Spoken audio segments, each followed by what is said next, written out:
Muy buenos días, bienvenidos y bienvenidas a todas, a todos. Estamos hoy como marco de la Sexta Feria del Libro de Ciencias de la Salud. Hoy tenemos la presentación de una obra muy interesante en conjunto con el Programa Institucional de Ética y Bioética de la Facultad de Medicina de la UNAM y con el Seminario de Medicina y Salud de nuestra universidad, dirigido por el doctor Octavio Rivero Serrano. En su nombre le doy la bienvenida a todos ustedes. Como les mencionaba, hoy tenemos la presentación de una obra muy interesante, tomando en cuenta el momento histórico que estamos viviendo actualmente. Es el Manual de Trastornos del Sueño, cuyo coordinador, les repito, el doctor Octavio Rivero Serrano, director del seminario, y el doctor Ulises Jiménez Correa, que es compilador de la obra. Entonces, vamos a proceder a hacer la presentación de este libro. Primero, me gustaría iniciar con un comentario general de la obra por parte de nuestros presentadores. Como podrán darse cuenta, tenemos a tres grandes académicos que cuentan con una extensa trayectoria en el campo de la medicina del sueño y que estoy seguro que van a enriquecer muchísimo con sus comentarios la presentación de esta obra.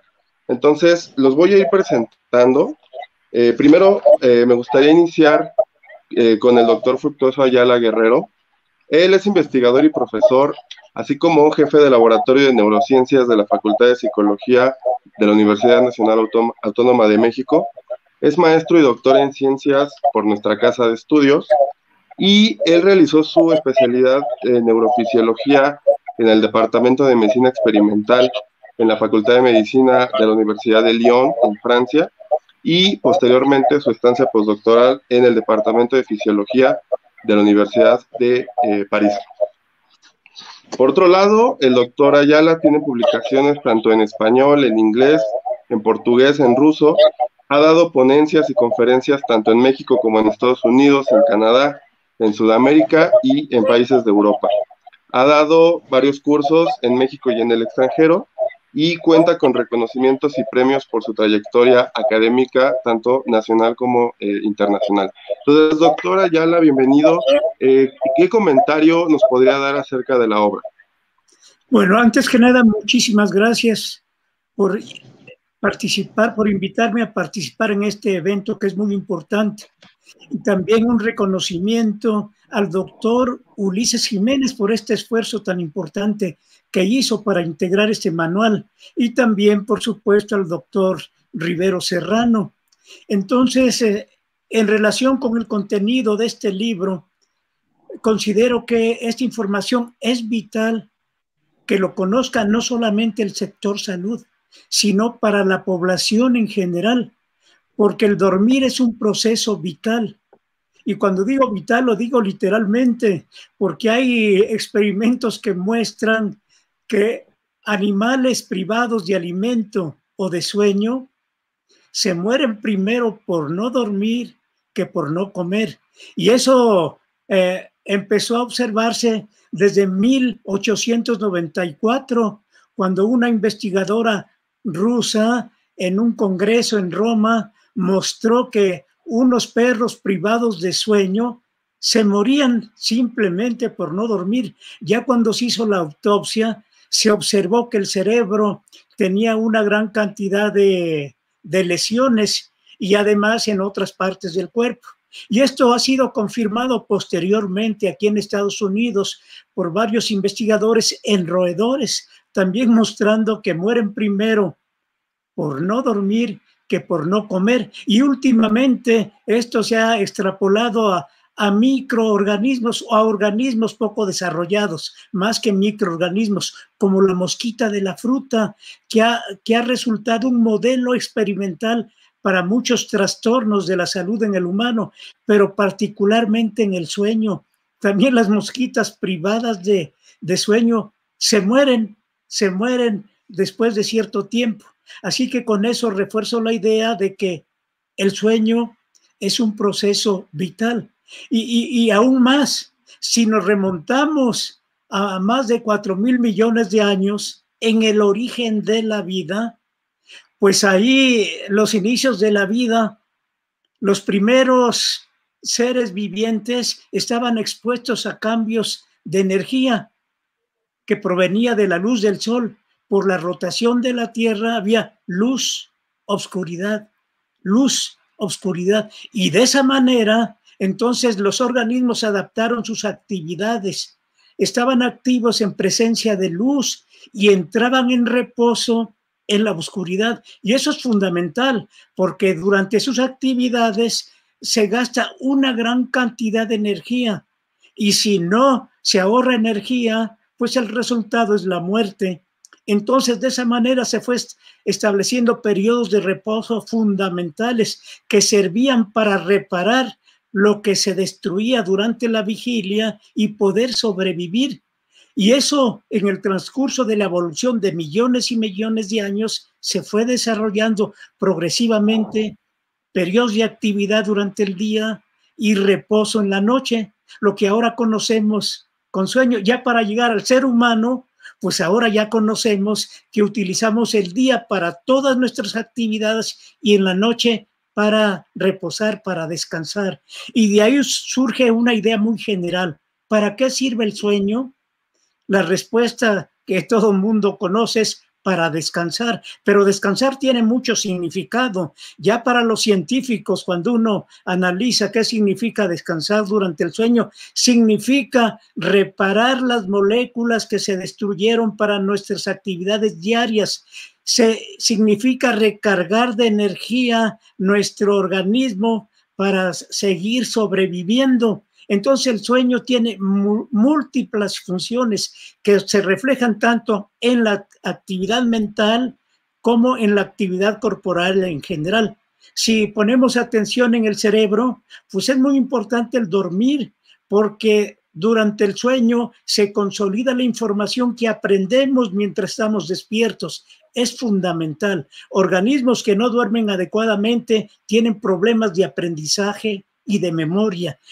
Y también durante el sueño se presenta una especie de lavado cerebral. Son últimas informaciones que han surgido, porque durante la vigilia se liberan una gran cantidad de productos del metabolismo que pudieran contaminar las actividades cerebrales. Entonces, durante el sueño hay un drenaje cerebral para eliminar aquellas moléculas que pudieran resultar tóxicas, y entonces hay que aprovechar ese momento llamado sueño para precisamente eliminar esas moléculas que pudieran dañar la actividad cerebral y funcionar adecuadamente durante el día.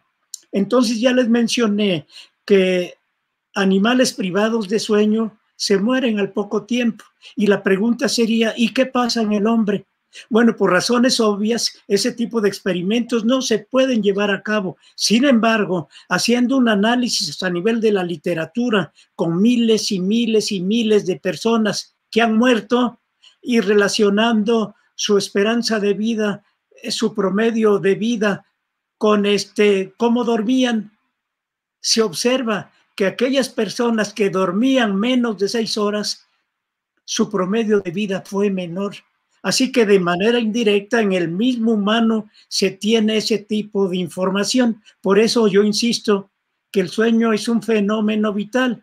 Y además, aquí resalté algo relacionado con la función cerebral, pero prácticamente todo el organismo interviene para participar en el sueño, todos los órganos, de tal manera que ya está bien establecido y de que cómo se altera la función del organismo en general, porque también durante el sueño se liberan hormonas importantísimas, como por ejemplo la hormona del crecimiento, que se libera sobre todo en una fase del sueño, en el sueño delta, y eso es fundamental, porque la hormona del crecimiento, como su nombre lo indica, facilita el desarrollo de los organismos, pero no solamente eso, participa en funciones metabólicas, de tal manera que cuando no se duerme adecuadamente hay problemas del metabolismo en general, y ya se ha establecido una reacción funcional entre alteración metabólica,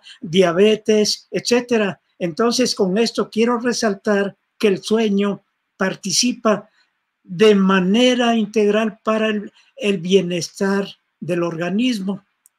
Entonces, por ahora pudiera dejar mi intervención hasta este momento. Muchas gracias. Muchas gracias, doctora Ayala. Y sí, como bien menciona, decíamos con la situación que estamos viviendo actualmente se ha visto alterado este ciclo.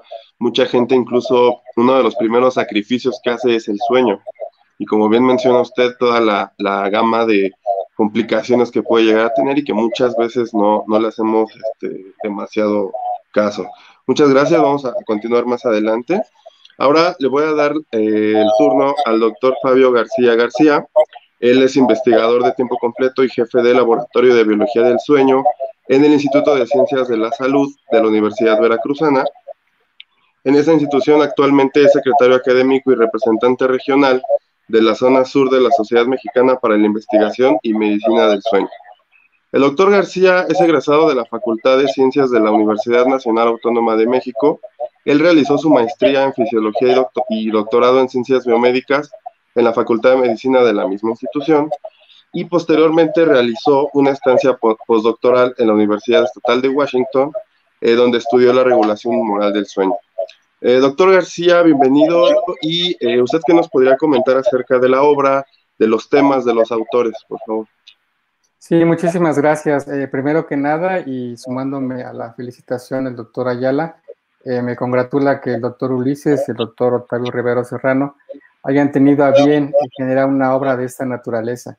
Definitivamente, en mi opinión, es un parteaguas en la cuestión de proponer hacia el conocimiento acerca de uno de los fenómenos biológicos que más incógnitas tiene para la neurociencia, que es el sueño. Y como bien mencionaba el doctor Ayala, el sueño es una conducta que se manifiesta en los organismos más simples hasta los más complejos, como los humanos. Y el órgano responsable de esto es el cerebro. De tal forma que este libro tiene un enfoque muy particular. Es un libro, es un manual para hacer el diagnóstico y tratamiento preciso de enfermedades que atañen al sueño o a la forma en la que dormimos. En ese sentido es una obra inédita, única en su tipo, porque además está escrita en lengua española y eso permite el acceso en masa a toda una gran cantidad de habitantes en Latinoamérica que pueden consultar esta obra de manera libre y tener la última actualización con respecto al diagnóstico y tratamiento de las enfermedades del dormir.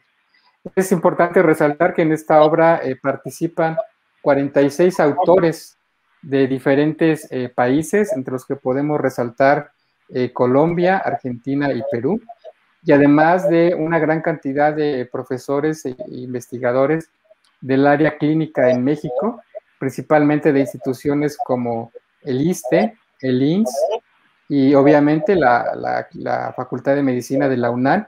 Y aquí cabría resaltar a la unidad o a la clínica de trastornos del sueño que la UNAM tiene, que fue el primer centro especializado en identificar, tratar, diagnosticar enfermedades del dormir en México, y el cual ya tiene muchísimos, más de 2 décadas funcionando como una unidad de excelencia en el diagnóstico en la medicina del sueño. Muchos de los autores que participan en cada uno de estos capítulos han sido formados en esta unidad de investigación clínica y obviamente la cantidad de temas que abordan incluye básicamente a todos los trastornos del sueño o a los más prevalentes, a los más importantes en la medicina práctica, ¿no? Ahora, otro punto de resaltar del libro es que está dirigido a una población, pues obviamente hispanohablante, pero también a público desde el punto de vista de la formación de pregrado, de licenciatura, estudiantes de psicología, estudiantes de medicina, estudiantes del área de biología, química o de ciencias de la salud, pueden tener como referencia la consulta de este libro si quieren profundizar sobre los aspectos diagnósticos de las enfermedades asociadas al sueño. Pero además es un elemento fundamental para aquellos especialistas en diferentes áreas de la medicina, como la pediatría, la neurología, la psiquiatría, la medicina interna, donde pueden incursionar para profundizar sobre los elementos diagnósticos y terapéuticos para corregir trastornos del sueño. Y en ese sentido, el manual es muy importante porque muestra o está, digamos, segmentado en 3 elementos que yo identifico básicos, ¿no?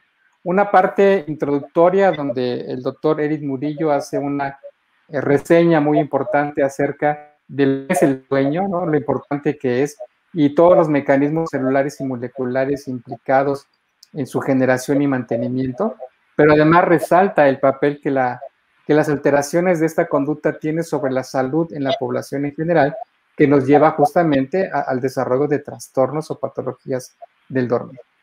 Posteriormente se inicia el libro con la herramienta diagnóstica que también se conoce como el estándar de oro para el diagnóstico de los trastornos del dormir, que es la polisomnografía. Y en este capítulo inicial del manual, pues se describe qué es la polisomnografía como herramienta diagnóstica, pero además se da una serie de imágenes, de ejemplos, a manera de atlas, digamos, donde se pueden hacer de manera visual, reconocer las diferentes características que definen a cada época de registro, utilizando esta herramienta de la polisomnografía, los artefactos que se pueden identificar o los elementos diagnósticos que puede uno utilizar dentro de las variables que registra la polisomnografía para hacer un buen diagnóstico. Y este elemento es el que es la antesala para la discusión propiamente de los trastornos del sueño. Y yo creo que la intención del doctor Ulises y del doctor Rivero Serrano fue empezar de inicio con el trastorno de sueño más prevalente en la población, no solamente en México, sino a nivel mundial, que es el insomnio. Y ese es el segundo capítulo del libro, y en esta referencia pues es importante resaltar datos, por ejemplo, que entre el 30 y el 40% de la población en el mundo padecen o han padecido de un problema de insomnio. Y el insomnio es esa incapacidad para poder dormir o mantener el sueño o despertarse antes de la hora que uno desearía hacerlo, o la fragmentación continua del sueño durante la noche, y que es muy recurrente o prevalente en la población, que pocas veces se atiende desafortunadamente, y que además tiene una repercusión muy importante en la calidad de vida de las personas.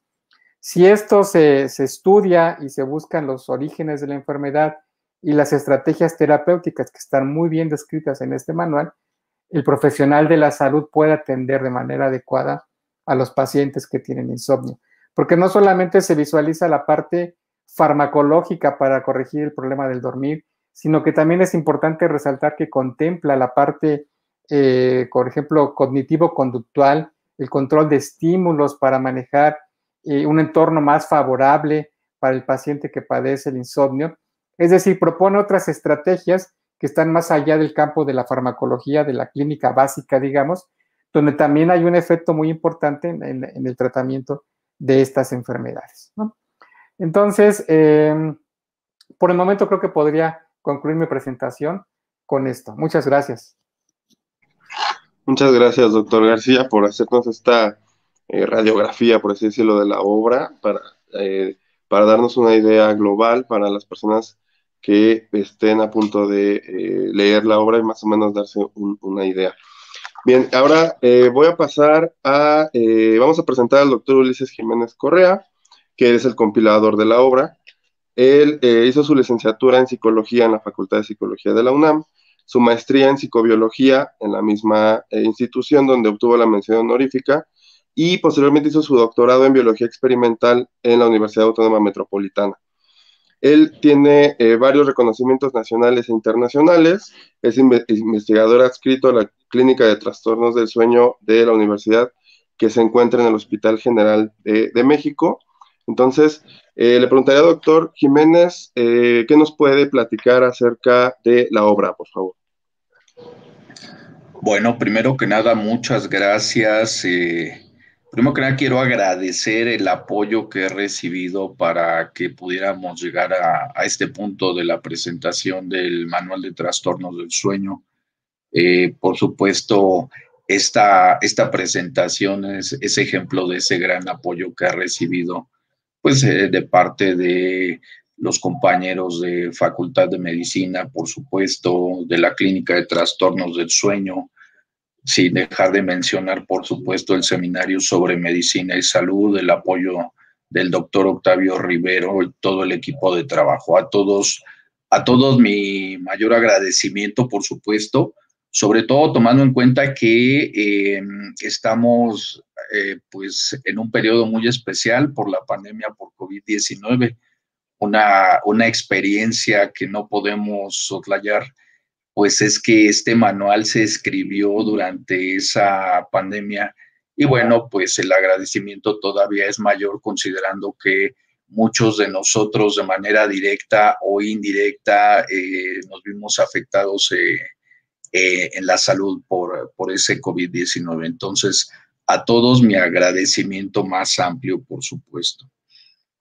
Bueno, este manual de trastornos de sueño lo podríamos ver desde diferentes puntos de vista y uno de ellos que valdría la pena mencionar fue o es qué fue lo que nos llevó a trabajar precisamente en la obra en este periodo tan especial.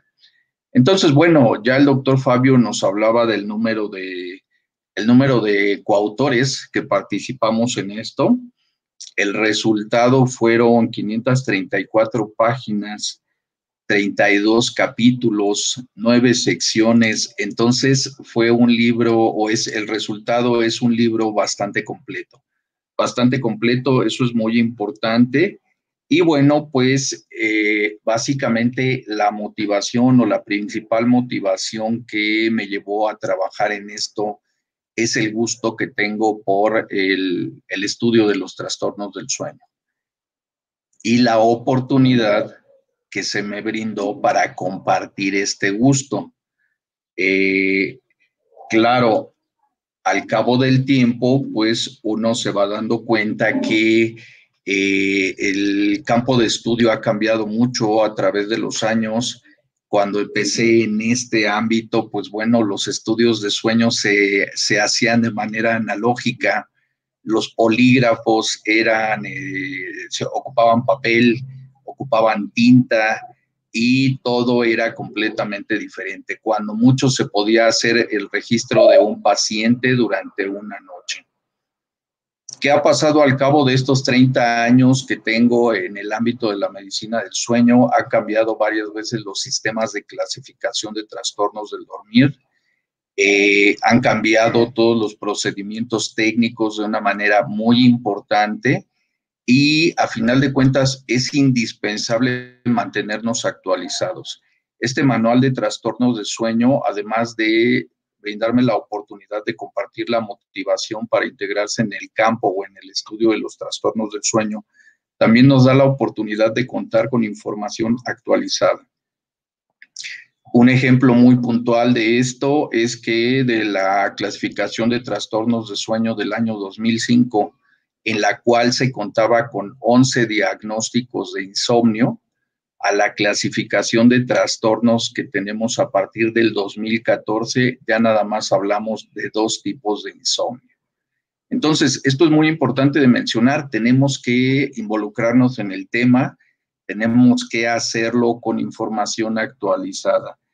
Pero otro tema muy interesante que vale la pena mencionar es que además de lo que ya comentó el doctor Fabio en relación a lo importante que es el que el manual esté escrito en idioma español y que eso nos facilita mucho la difusión de la obra, principalmente en Latinoamérica, algo que quiero destacar es que el libro es gratuito.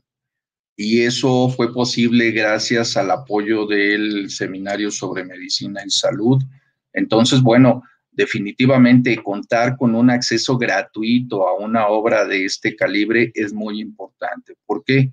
Porque una de las principales limitaciones que tenemos es precisamente que cuando estamos en nuestra etapa estudiantil, pues no vamos a tener mucha facilidad para disponer de varios miles de pesos para mandar traer un libro desde el extranjero.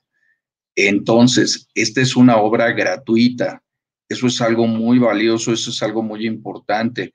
A manera de experiencia, les comparto que algunos amigos, algunos conocidos me han preguntado cuánto cuesta el manual. Y siempre se sorprenden cuando les digo que el manual es de acceso gratuito. Entonces, eso es algo que debemos aprovechar. Otro aspecto que quiero destacar del manual de trastornos del sueño es su disponibilidad digital. ¿Por qué es importante esto? Porque a final de cuentas, las bibliotecas pues siempre van a tener limitaciones de espacio para contar pues con determinado número de libros o de ejemplares. Sin embargo, si nosotros tenemos acceso digital a este material, eso es importantísimo. ¿Por qué? Porque cualquier estudiante en cualquier momento del día puede acceder al material, lo puede revisar las veces que quiera. Entonces, ese es otro aspecto que valdría la pena mencionar de esta obra.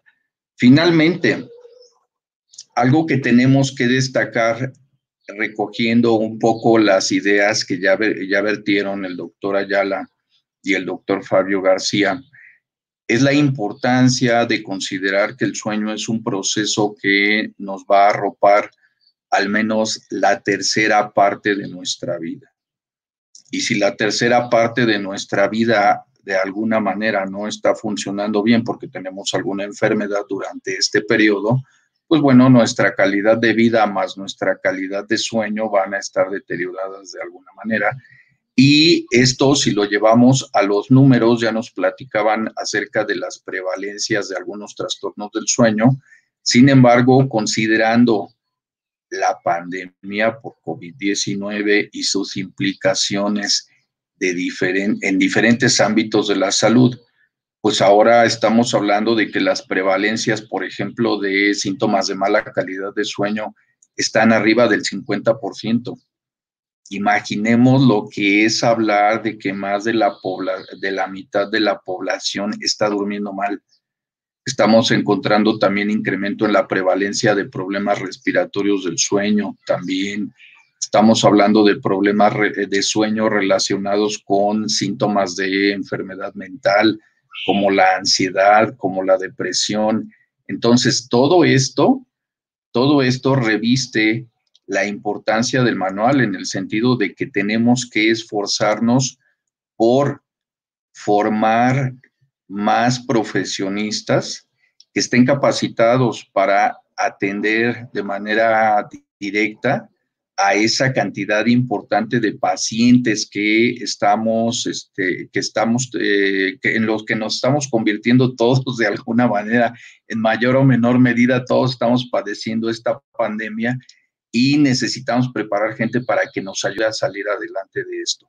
Vamos a regresar, va a haber un retorno a nuestras actividades y necesitamos estar listos para poderlo hacer de la mejor manera. Pero bueno, si la sociedad se encuentra ante problemas de salud mental, problemas físicos, problemas de sueño, pues definitivamente va a ser más difícil. Entonces, es muy importante. Este libro contribuirá en la formación de aquellos estudiantes que en los próximos años van a poder apoyar de manera directa en este fenómeno. De momento sería mi participación. Muchas gracias. Bien, muchas gracias, doctor Jiménez. Y bueno, ya después de escuchar los comentarios generales por parte de los tres, aprovechando que, tenemos aquí pilares en la medicina del sueño en México, quisiera también aprovechar para escuchar algunas opiniones acerca de diversos temas más específicos. Doctor Ayala, usted como pionero de la medicina del sueño en México, ¿qué nos podría decir sobre la historia de la medicina del sueño en el país en cuanto a las publicaciones? Bueno, esta pregunta es muy interesante porque uno se puede perder en el tiempo y no saber el origen del inicio del estudio del sueño en México, tanto desde el punto de vista de investigación básica como de la medicina del sueño. Entonces nos podemos remontar al año de 1964, cuando se inauguró el entonces Hospital Nacional de Neurología, ahora Instituto Nacional de Neurología. Allá, en el segundo piso, en el fondo, estaba la unidad de investigaciones cerebrales. Ahí, en un extremo de la parte clínica, estaba esa área de investigación. Y ahí había una cámara sonoamortiguada donde se estudiaba el sueño, que me sorprendió por primera vez porque yo no sabía qué tan importante era el sueño. Entonces, ya integrando la información, en aquel entonces solamente se tenía conocimiento del doctor Hernández Peón, que trabajaba sobre sueño y también sobre conciencia, sobre la formación reticular, que es el centro de la vigilia. Y ahí entonces, en el Hospital Nacional de Neurología, teníamos modelos experimentales de sueño y epilepsia, pero también eso lo integrábamos con el estudio de pacientes. Allí en la sección de epilepsia nos facilitaban pacientes para estudiar su sueño y además se implementaban electrodos, uno lo tenía que diseñar, empezar desde cero, con con metal de tungsteno, alambre de tungsteno y un tubito de plástico. Hacíamos electrodos con 7 contactos y con el doctor en aquel entonces, Velasco Suárez, que era muy exigente, se trepanaba el cráneo y se metía ese electrodo a varias profundidades, de tal manera que era un electrodo con muchos puntos de contacto para rastrear diferentes zonas. Pero el objetivo ahí era localizar el foco que producía epilepsia y lesionarlo. Entonces, éticamente estaba justificado hacer ese tipo de experimento y también estudiábamos el sueño. Entonces, ahí ya empezamos a relacionar la parte básica del sueño con prácticamente la medicina del sueño. Y de ahí surgieron algunos artículos. Y ahí tenemos uno de 1965 que habla precisamente de sueño y epilepsia, y ahí fusionamos ratas, más bien fueron con gatos en aquel entonces y humanos. Entonces, ya posteriormente de esos inicios del sueño, surgió un grupo muy importante que ya conocen ustedes. Surgió el grupo del doctor Drucker Collin, uno de los mejores investigadores acerca del sueño que ha tenido México.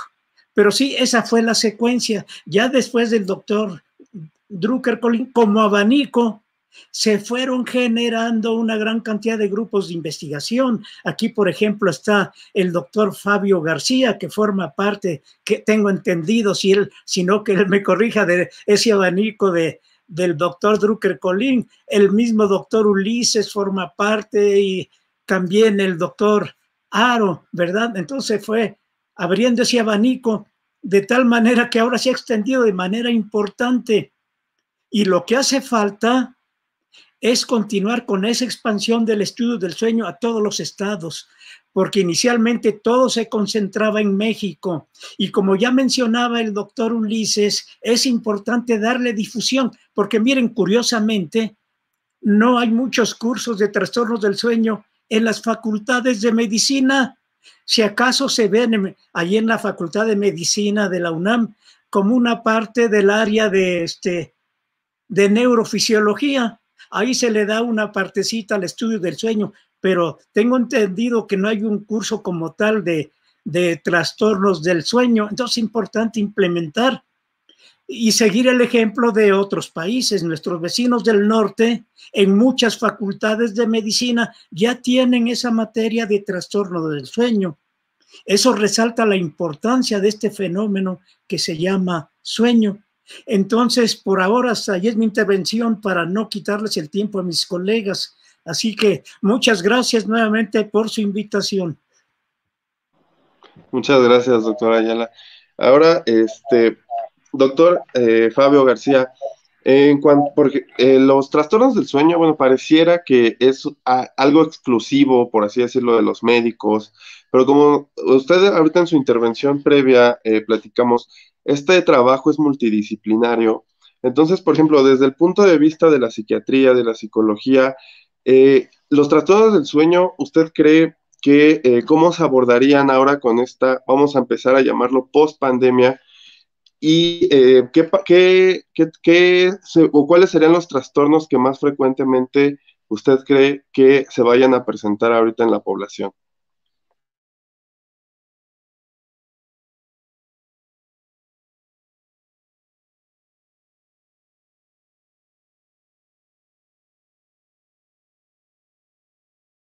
sueño es un área disciplinaria. Incluye la participación de profesionales de la salud de diferentes campos, no es exclusiva de los médicos. Pueden incursionar psicólogos, odontólogos, nutriólogos, pediatras, bueno, ya son médicos, y los médicos en general, ¿no? Pero se requiere de un grupo fuerte, multidisciplinario, para fortalecer la enseñanza de la medicina del sueño. Ahora bien, ¿qué trastornos podrían estar más prevalentes ahora con la pandemia? Bueno, el doctor Ulises está haciendo un estudio, ¿no?, que me comentó hace ya unos meses, una encuesta nacional muy grande para medir justamente cómo la calidad de sueño se está afectando en la población mexicana derivado de la pandemia, porque una cosa que está, bueno, que pues seguimos en la pandemia, seguimos muchos de nosotros en el confinamiento, y el confinamiento en sí, el encierro, es un factor que detona la ansiedad. Y la ansiedad puede convertirse en un desorden patológico o psiquiátrico propiamente y ser detonante de muchísimas patologías. Por ejemplo, para el caso del insomnio, que es el trastorno del sueño más prevalente en la población, la ansiedad es uno de los factores detonantes de esta patología. De tal manera que uno de los más prevalentes seguramente y es el insomnio, ¿no? Lo cual obviamente demerita la calidad de sueño de las personas, y eso tiene repercusiones no solamente sobre el cerebro propiamente, como ya se ahondó anteriormente, sino también sobre cuestiones del metabolismo. Se ha demostrado que la mala calidad de sueño o la reducción de horas de sueño es un detonante para ganar peso, tener sobrepeso y obesidad, desarrollar problemas metabólicos como la diabetes, problemas cardiovasculares como la hipertensión, que son patologías con una prevalencia altísima en México. O sea, los problemas cardiovasculares o la obesidad son causa de las principales causas de muerte en el país y pueden tener muchas veces como origen una mala calidad de sueño. De tal manera que el impacto que vamos a ver en corto plazo sobre la población mexicana va a ser fuerte, porque podría haber un detonante en la prevalencia de estos trastornos cardiovasculares o metabólicos. Casi estoy seguro que la mayoría de nosotros hemos ganado peso en este año y meses que tenemos de confinamiento, el acceso a la comida a cualquier hora en nuestras casas, los hábitos, digamos, irregulares de actividad, reposo que tenemos, la inactividad física, todo esto sumado, obviamente, y la crisis de ansiedad o depresión incluso que podemos manifestar algunos de nosotros, puede llevarnos al desarrollo de ciertas patologías mentales en las cuales obviamente el sueño tiene un papel fundamental. Entonces, si no se duerme de manera adecuada, las repercusiones en la salud son múltiples. Y si esto se mantiene de manera recurrente y periódica todas las noches, pues obviamente el efecto va a ser muy, muy drástico. De tal manera que yo considero que esos van a ser los principales trastornos o patologías o alteraciones que vamos a encontrar en la población mexicana derivado de la pandemia. Y ahora si le sumamos que, por ejemplo, hay un trastorno del sueño que está asociado al sobrepeso y la obesidad, que es la apnea de sueño o que denominado síndrome de apnea obstructiva de sueño, que es casi seguro que un paciente con sobrepeso o obesidad ronque primero y luego tenga apnea de sueño, pues obviamente el problema se vuelve abismal porque el paciente no solamente va a tener un problema metabólico de obesidad o sobrepeso, sino que va a tener problemas cardiovasculares, problemas respiratorios fuertes que le llevan a un desgaste metabólico elevado, a un esfuerzo cardíaco mucho mayor. Su probabilidad de tener, por ejemplo, un infarto al miocardio después de los 50 años en un paciente apneico no tratado es altísima, ¿no? Y está perfectamente documentado en la literatura. De tal manera que hay un riesgo muy fuerte de las personas que no se atienden, digamos, su patología base como el sobrepeso o la obesidad, que roncan, que son apneicos, y que si no se tratan pueden tener un riesgo a su salud muy grave o letal después de determinada edad, ¿no? Entonces, esa sería mi intervención. Gracias. Muchas gracias, doctor García. Sí, indudablemente que gran parte de la población se está viendo afectada y se seguirá viendo afectada. Entonces, como usted menciona, hay que poner mucha atención sobre esta cuestión, que como mencionábamos al principio, ¿no? Desgraciadamente, pareciera que el sueño es uno de los procesos que se sacrifican primero ante ciertas condiciones laborales o ahora con el confinamiento. El sueño, indudablemente que se ha visto modificado. Ahora, doctor Jiménez, me gustaría pasar con usted un tema muy interesante sobre la obra. Usted nos platicó en su primera intervención sobre la motivación que lo llevó a desarrollar la obra, que obviamente fue antes todavía de la época de la pandemia. Entonces, desde su punto de vista, ¿cree que la obra, dado el periodo que estamos viviendo ahora, dado los nuevos diagnósticos que pueden llegar a suceder durante la pandemia, podríamos ir pensando en una actualización de la obra, tal vez en una posible segunda edición, a partir de estos trastornos que si bien están descritos en el manual, pero que pueden sufrir alguna modificación precisamente por la misma pandemia? Gracias. Sí, hay que mencionar que justamente la pandemia es un fenómeno que, aunque llevamos poco más de un año con esto, es algo que apenas estamos conociendo. Entonces, bueno, las publicaciones más citadas en relación al tema de la pandemia se habrán publicado aproximadamente a mediados o después de la mitad del 2020. Y entonces, bueno, la información apenas se está generando. Tan es así que aún no hay publicaciones o por ahí habrá una publicación donde se describa la arquitectura del sueño o cómo se alteraron las fases del sueño en los pacientes que se recuperaron de COVID-19. La mayor parte de la información ha surgido a partir de estudios de tipo epidemiológico, generalmente de corte transversal. Entonces, bueno, esto es importante de mencionar porque conforme vaya pasando el tiempo, vaya avanzando la pandemia y se tenga la oportunidad de estudiar a pacientes que se han recuperado de COVID-19, vamos a tener la oportunidad de identificar o de tratar de determinar si existen más alteraciones o alteraciones específicas en el ámbito del sueño. Si hablamos en términos particulares de las secuelas o posibles secuelas en el sueño a partir de lo que ya conocemos de los daños que provoca COVID-19, podríamos esperar que en relación a las neuropatías que ya se han descrito, podríamos empezar a observar pacientes que tienen síndrome de piernas inquietas secundario a la lesión por COVID-19, incluso lo que es el síndrome de movimientos periódicos de las extremidades, que en general corresponden al ámbito de los trastornos del movimiento durante el sueño.